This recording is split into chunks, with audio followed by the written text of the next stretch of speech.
Hello and welcome back to the only channel brave enough to ask the truly forbidden questions, like why didn't the wizarding world just use a Fidelius charm on the concept of taxes? Today we are not just looking at a spell, we are looking at the single piece of magic that acts as the linchpin for the entire Harry Potter saga. It is the reason Harry is an orphan, the reason Sirius went to Azkaban, and the reason the entire story even happens. And I am here to tell you, it is completely and utterly broken. This is not a minor inconsistency or a fun little what-if scenario. This is a foundational crack in the very logic of the wizarding world, a plot hole so massive it threatens to swallow the entire narrative whole. I am talking, of course, about the Fidelius charm, the one spell that was supposed to be the ultimate protection, but whose own rules make the most pivotal moment in the entire story a complete and total nonsense. So grab your tinfoil hats, because we are diving deep.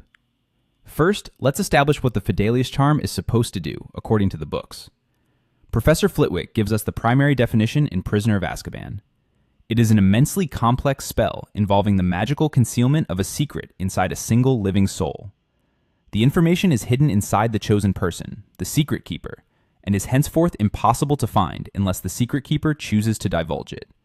He even says Voldemort could have his nose pressed up against their sitting room window and never find them.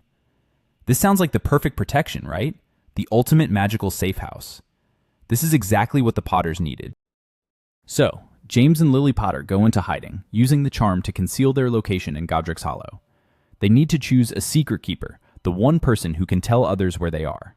This is the single most important decision of their lives, and the entire fate of their family and the wizarding world rests on this choice. They choose their best friend, Sirius Black. Or so everyone thought. In a secret, last-minute switch, they decide to use Peter Pettigrew instead. The logic, as explained by Sirius, was that Voldemort would expect them to use their best friend, making Sirius the obvious target, so they used a less obvious friend as a brilliant double bluff. Pettigrew, the weak and unassuming friend, would be the last person anyone would suspect. Of course, we all know how that turned out. Pettigrew betrayed them, Voldemort found them, and the rest is tragic history. This is the bedrock of the entire series. Pettigrew's betrayal is what sets everything in motion. But what if I told you the entire reason for choosing Pettigrew was based on a complete misunderstanding of the very charm they were using? This is where the plot hole opens up. We need to look at a critical piece of information that is revealed much later in Deathly Hallows. When explaining the charm's mechanics, it is stated that the secret must be given willingly. It cannot be forced, coerced, or tortured out of the secret keeper. Let that sink in for a moment. The secret cannot be tortured out of the secret keeper. Now, think back to the original plan. Why did they switch from Sirius to Pettigrew? The entire justification was that Sirius was the obvious target, and they feared Voldemort would capture and torture him until he broke and gave up the secret.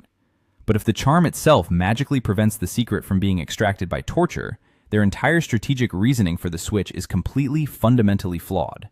There was absolutely no reason to not use Sirius Black. He was their most loyal and powerful friend, and he would have died before willingly betraying them. The threat of torture, the very thing they were trying to avoid, was a non-issue. The magic of the charm itself would have protected the secret even if Sirius was captured. He could have been under the Cruciatus curse for a week straight, and Voldemort still would not have gotten the location of the Potter's house out of him against his will. This single rule invalidates the central betrayal of the entire series. The choice to make Pettigrew the secret keeper, the event that leads to the Potters' deaths, sends Sirius to Azkaban and makes Harry an orphan, was made based on a false premise. They were trying to solve a problem that the magic itself had already solved. It is a catastrophic failure of logic that undermines the emotional core of the story. So what happens if they follow the logical path? They make Sirius the secret keeper. Voldemort, as they predicted, goes after him. Voldemort captures Sirius and tortures him relentlessly. But it does not matter. The Fidelius charm holds strong. Sirius never willingly gives up the secret. The Potters remain safe in their home. Voldemort is eventually thwarted some other way. And Harry Potter grows up with his loving parents and his cool godfather who turns into a dog. The entire 7-book series as we know it simply does not happen. This is not a nitpick. It is a narrative black hole. J.K. Rowling either forgot her own rules or added the __quote_0___ rule later without realizing it completely negated the setup for the first book. Either way, it presents a problem that cannot be easily explained away. The whole tragedy of Harry's childhood and Sirius's wrongful imprisonment rests on a decision that, according to the established rules of magic, should never have been made. And that, my friends, might just be the biggest plot hole in Harry Potter.